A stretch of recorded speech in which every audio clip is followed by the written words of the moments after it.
واقعا وقت و زمانی که ما و شما بخوایم انسان را و خلیفت الله را با سایر موجودات و مخلوقات الله سبحانه و تعالی مقایسه نماییم، میبینیم که یک سلسله برتری ها و یک سلسله نوع فضیلت های در انسان و در خلیفت الله وجود دارد که سایر موجودات و سایر مخلوقات از آن به بهره می باشد.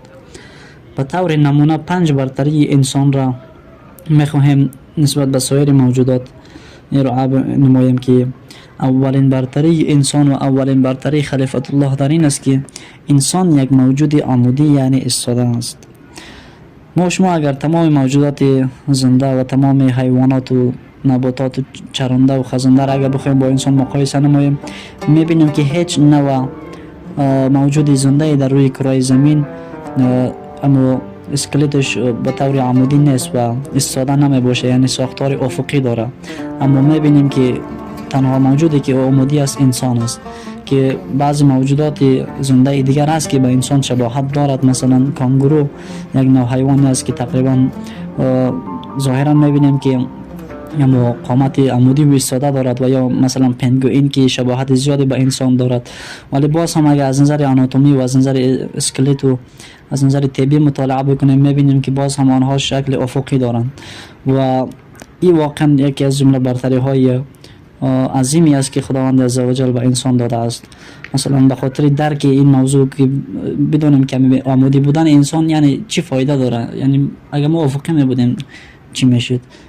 عدم عمودی بودن خود یک بار تصور بکنیم و فکر بکنیم که اگر ما عمودی نمی بودیم، مثلا خدای نخواسته مثل گاو افقی می بودیم، چقدر زندگی بر ما و شما سخت تمام میشد، چقدر مشکل تمام میشد.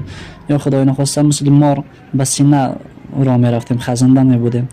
واقعا وقتی که ما عدم عمودی بودن خود را تصور بکنیم میدونیم که چقدر عمودی بودن و ایستاده بودن ما و شما با ارزش است.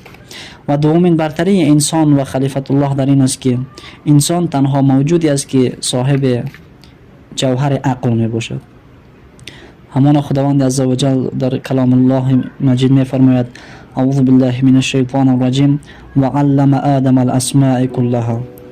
یعنی خداوند اسمهای تمام موجودات را برای انسان آموخت که امی تمام موجودات زنده که در روی زمین است که انسان اون را میشناسه و تجزیه و تحلیل کرده میتواند، تمامش از برکت نیرو و جوهر عقل است که اگر عقل نباشد انسان خدای نخواسته مانند حیوانات هیچ درک نداره و هیچ چیز را تجزیه و تحلیل کرده نمیتواند.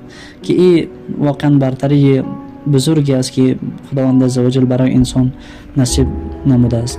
اما برخلاف انسان ها اگر ما سایر حیوانات و سایر موجودات زنده را مشاهده بکنیم، آنها یک نیرو، یک جوهر دیگه به نام شعور دارند. شعور چی را میگه؟ شعور یک پیمانه محدود از آگاهی را میگم. و طور مثال اگر ما بخوایم شعور را در حیوانات کشف بکنیم و بدونیم که شعور چی است، مثلا ما شما میتونیم گوسفند مد نظر بگیریم. گوسفند وقت و زمانی که یک گرگ میبینه، ظاهرا هر وقت که گرگ میبینه و با گرگ روبرو میشه و گوسفند میترسه، یعنی گوسفند کوشش میکنه که فرار بکنه. چرا؟ چون این میفهمه که این گرگ برای ما ضرر میرسونه. که این تشخیص گوسفند، این درک گوسفند از برکت نیروی چی است؟ شعور انسان، شعور امی گوسفند یعنی امی حیوان می باشد که خداوند عزوجل به انسان ها عقل داده بود و به حیوانات یک محدوده امی از آگاهی را نصیب کرده که او چی است؟ شعور است. اما باز هم مثلا میتونیم سگ مثال بودیم. وقت زمانی که سگ فرض مثال بخوای از یک سرک عبور بکنه، این سگ میفهمه که من چقدر سرعت خود را عیار بسازم تا از این سرک عبور بکنم که موتر مرا نزنه و تصادف نکنم. که این از برکت چی است؟ شعور است. اما عقل انسان واقعا چی است؟ یک برتری خاصی است که خداوند عزوجل به او نصیب کرده که این عقل انسان چی است؟ منکشف است، یعنی میتونه کشف کنه. امروز اگر ما و شما میبینیم که انسان ها بم اتم میسازن از برکت عقلش است. انسان ها اگر برج ایفل ساختن از برکت چی است؟ عقلشان است. امروز انسان ها طیاره ساختن، موتر ساختن، این تمامش از برکت عقل است. کدام طور مثال گوسفند تو هنوز دیدن که مثلا یک چی ساخته باشه، یک موتر ساخته باشه، یک موتورسیکل ساخته باشه؟ کدام مرکب و کدام سگ و کدام حیوان دیگر را دیدین که یک چیزی ساخته باشه که واقعا ما بگیم که واقعا یک چیزی نمونه ساخته؟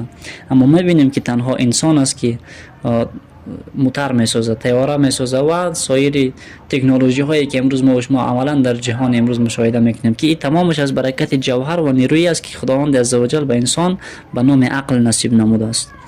و سومین برتری انسان این است که خداوند عزوجل او را متصرف خلق کرده است و بر سایر مخلوقات متصرف و حکم فرما می باشد. امروز تمام موجودات کره زمین در تصرف و در زیر تحت فرمان انسان یعنی خلیفت الله می باشد.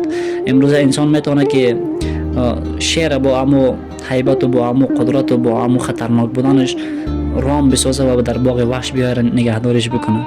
امروز انسان میتونه که سگ جفنده و سگ خطرناک را رام بسازه و اهلی بسازه. امروز انسان میتونه گرگ درنده را رام و اهلی بسازه که تمامش از برکت چی است؟ امی برتری است که خداوند عزوجل به انسان نصیب کرده که چی است؟ تصرف می باشد. و چهارمین برتری انسان این است که خداوند عزوجل انسان را زیبا و در بهترین صورت آفریده است که خداوند عزوجل می‌فرماید اعوذ بالله من الشیطان الرجیم لقد خلقنا الانسان فی احسن تقویم، یعنی ما انسان را در بهترین حسن و صورت آفریدیم که ما اگر بخوایم که انسان را با سایر موجودات زنده مقایسه بکنیم، مثلا بخوایم با یک پرنده، با یک چرنده، با یک حیوان مقایسه بکنیم، میبینیم که ساختار انسان و صورت انسان واقعا یک صورت استثنایی و زیبا می باشد که خداوند عزوجل این زیبایی و این حسن صورت را بر سایر مخلوقات نصیب نگردانیده است. درست است که مخلوقات زیبایی وجود داره، مثلا بعضی اوقات بعضی پوشک‌ها را اگر مشاهده بکنیم صورت جذاب و زیبایی داره، یا فرض مثال پنگوئن اگر ما مشاهده میکنیم شباهت با انسان داره، یک حیوان بسیار مقبول میباشه، اما اگر با انسان مقایسهش بکنیم واقعا میبینیم که انسان صورتش و حسن و زیباییش بر سایر مخلوقات چی است؟ زبردست است و بالا است و واقعا بر اساس فرموده الله سبحانه و تعالی در بهترین صورت آفریده شده است.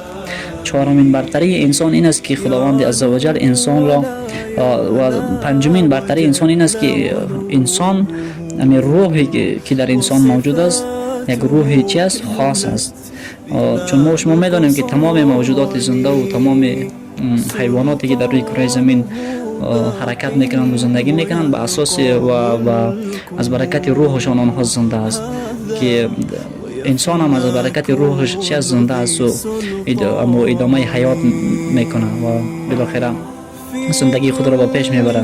اما میبینیم که روح انسان چی است؟ خاص است. چرا؟ چون خدای عزوجل میفرماید اعوذ بالله من الشیطان الرجیم و اذا سویته و نفخت فیه من روحی، یعنی خداوند عزوجل میفرماید که ما از روح خودم در انسان ها دمیدیم، که در اینجا این یک اشاره نسبتی خداوند عزوجل به انسان است و این اشاره ذاتی نیست که گویا نعوذ بالله از روح انسان با روح خداوند یکسان باشند، نه، بلکه خداوند عزوجل در اینجا یک اشاره نسبتی میکند که ما در انسان ها روح دمیدم و این اشاره است که نسبتی است و خداوند روح انسان را به خود نسبت میدهد.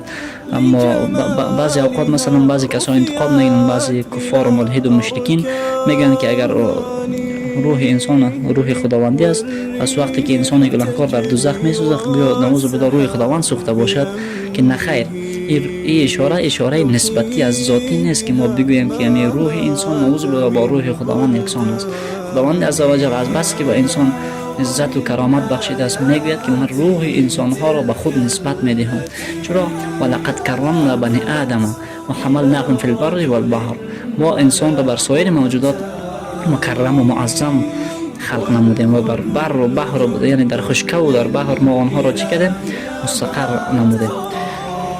خدا کنه که ما و شما واقعا قدر این نعمات الهی را بدانیم و این برتری های خود را قدرش بدانیم و شاکر و سپاسگزار باشیم، گرچند به اساس فرموده خود الله سبحانه و تعالی که میفرماید و ان تعدوا نعمت الله لا تحصوها، ما نمیتوانیم نعمات الهی را برشماریم و حساب بکنیم، اما کوشش بکنیم که در حد توان خود قدر ارم نعمت الهی را بدانیم و شکر آنها را به جای بیاوریم تا باشد که مورد لطف و مرحمت.